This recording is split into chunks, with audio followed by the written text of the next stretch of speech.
మీ పేరమ్మా? నమస్తే అండి. నా పేరు శారద అండి. ఎక్కడి నుంచి వచ్చారు? పాలకొల దగ్గర కాజని చిన్న పల్లెటూరు ఉందండి. అక్కడి నుంచి వచ్చాను సార్. ఓకే. ఎప్పటి నుంచి వచ్చారండి ధ్యానంలోకి? నాకు 1 ఇయర్ అయింది సార్. ఓకే. మీకు వచ్చిన అనుభవాలు చెప్తారా? ముందుగా ప్రపంచ మొత్తం మానవాళికే కాదు, మామూలుగా జంతువు ప్రతి జీవి 84 లక్షల జీవరాశులన్నిటికీ ఒక గురువుగా ఈయన ఉద్భవించడం బ్రహ్మర్షిపతి గారికి నా ఆత్మ ప్రణామాలను శతకోటి వందనాలండి. ఈ ఛానల్లోకి నేను వచ్చే ముందు అనారోగ్య పరిస్థితి గురించి వచ్చానండి. నేను ప్రతిదానికి రోజు టాబ్లెట్లు వేసుకునేదానండి. ఒకసారి ఒక ఫ్రెండ్ వాళ్ళు చెప్పారు, మన హాస్పిటల్కి వెళ్తున్నారు మీరు, అలా కదండి ధ్యానం చేయండి అన్నారండి. ధ్యానం చేయండి అన్నారు, కానీ ఎలా చేయాలో చెప్పలేదండి. సరే పిరమిడ్ ఎక్కడన్నా ఉందా ఏంటంటే పేరవరాన్ని ఉంది వెళ్ళండి అన్నారండి. నాకైతే అసలు అక్కడ పేరవరాన్ని పిరమిడ్ కడుతున్నారని ఉందని ధ్యానం గురించి అని పత్రిసారి అని అసలు ఏం తెలియదండి నాకు. పత్రిసారి బాడీ వికెట్ చేసినప్పుడు కూడా నేను హైదరాబాద్లోనే ఉన్నానండి. ఆ ఫ్రెండ్ అయితే వచ్చాను హైదరాబాద్, ఇలా అంటే ఎందుకు వచ్చారు ఇప్పుడు వెళ్ళిపోతున్నారంటే ఇలా పత్రిసారి బాడీ వికెట్ చేశారు, ఆయన చూడడానికి వచ్చామని అన్నారండి. అన్న తర్వాత నేను పేరవరం వెళ్ళానండి. వెళ్ళిన తర్వాత అక్కడ కూర్చున్నానండి. అడుగుతూ వెళ్ళానండి. నాకు అసలు తెలియదు, మీరు అక్కడ దించండి బస్సు కండక్టర్ గారు చెప్తే దించారండి. అక్కడ నుంచి లోపల నడుచుకుంటూ వెళ్ళిన తర్వాత నిజంగా ఫస్ట్ టైం వెళ్తున్నాను, లగేజీ తోటి వెళ్తున్నాను. అక్కడ స్టే చేయాలి అనేసి అన్న తర్వాత ఒక నిజంగా పత్రిసారి పంపించినట్టు అందులో ఎంప్లాయీ ఇలా మేడం ఎక్కడ నేను తీసుకెళ్తాను బ్యాగ్ ఎదురు పెట్టుకుని నన్ను ఎక్కించి తీసుకెళ్లారండి. ఆయనకి ధన్యవాదాలు చెప్పుకుంటున్నానండి. ఫస్ట్ టైం ఎలా పైకి తీసుకెళ్తే ఎలా దిగాలో కూడా నాకు లోపలికి ఇండోర్ తెలియదు అని చెప్పి, ఇలా మీ లోపల నుంచి కిందకి వెళ్ళండి అమ్మ, ఇక్కడ టిఫిన్ చేయండి అని చెప్పారు ఆయన. చాలా కృతజ్ఞతలు ఇప్పుడు చెప్పుకుంటున్నానండి తద్వారాను. అప్పుడు వెళ్ళానండి. అక్కడ నేను మెడిటేషన్ రూమ్లో కూర్చున్నానండి. కూర్చుంటే నాకు బ్యాక్ పెయిన్ బెడ్ రెస్ట్ చెప్పారండి డాక్టర్ గారండి.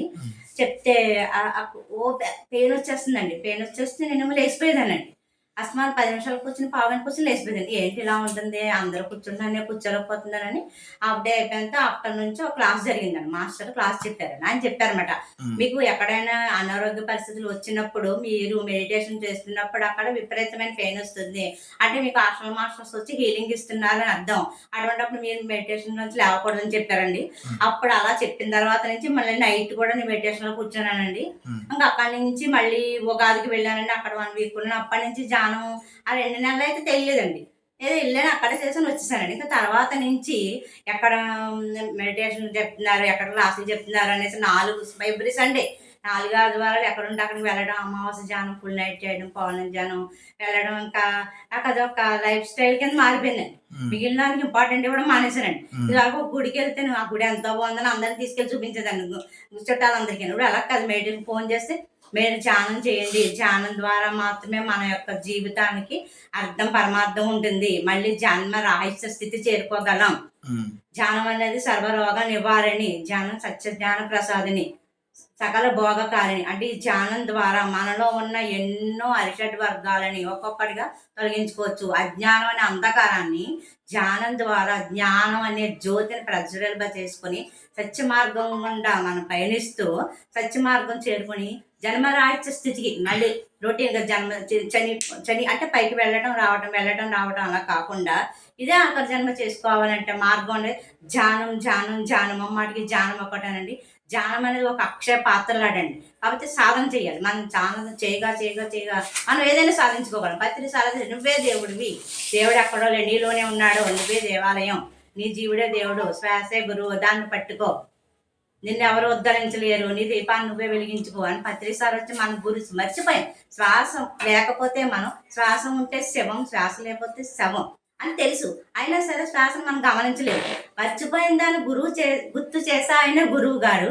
అలాగే మన పత్రిసారి వచ్చి ఆ బుద్ధ భగవానుడు, గాంధీ గారు, రమణ మహర్షి వీళ్ళందరినీ కలిపి ఒక పుట్టకు పుట్టిస్తే ఒక పత్రిసారండి.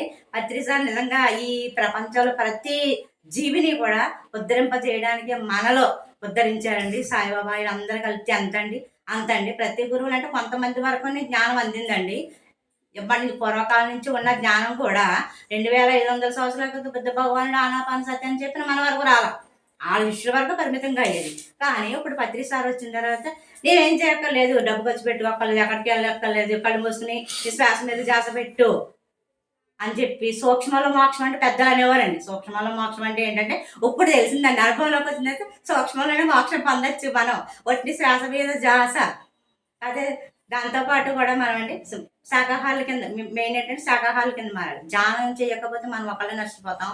శాకాహార కింద మారకపోతే పక్షి జాతి, జంతు జాతి, జలచరాలు అన్నీ నష్టపోతాయండి. మటుకు నాకు జీవితం చాలా అద్భుతంగా ఉందండి. ఛానల్ రాకముందు ఛానల్‌లోకి వచ్చిన ప్రతి ప్రాబ్లమ్‌ను చిన్నదాన్ని పెద్దగా చూసేదాన్నండి. ఈ ధ్యానం ద్వారా మనం అయితే జన్మలో ఏవైతే మనం కర్మలు చేసున్నామో ఈ ధ్యానం ద్వారా అన్ని 80% అవన్నీ కూడా దగ్ధమైపోయి 20% మన ఎనర్జీతోటి ధ్యానం ద్వారా ధ్యానం, శక్తి, energy, positiveness A to Z అన్నీ వస్తాయండి. దానివల్ల మనం 20% ఈజీగా టేక్ ఇట్ ఈజీగా మనం తీసుకొని అనుభవించగలమండి. అందుకని అందరూ ధ్యానులుగా మారాలండి. శ్వాస తీసుకునే ప్రతి మానవుడు కూడా ధ్యానిగా మారాలండి.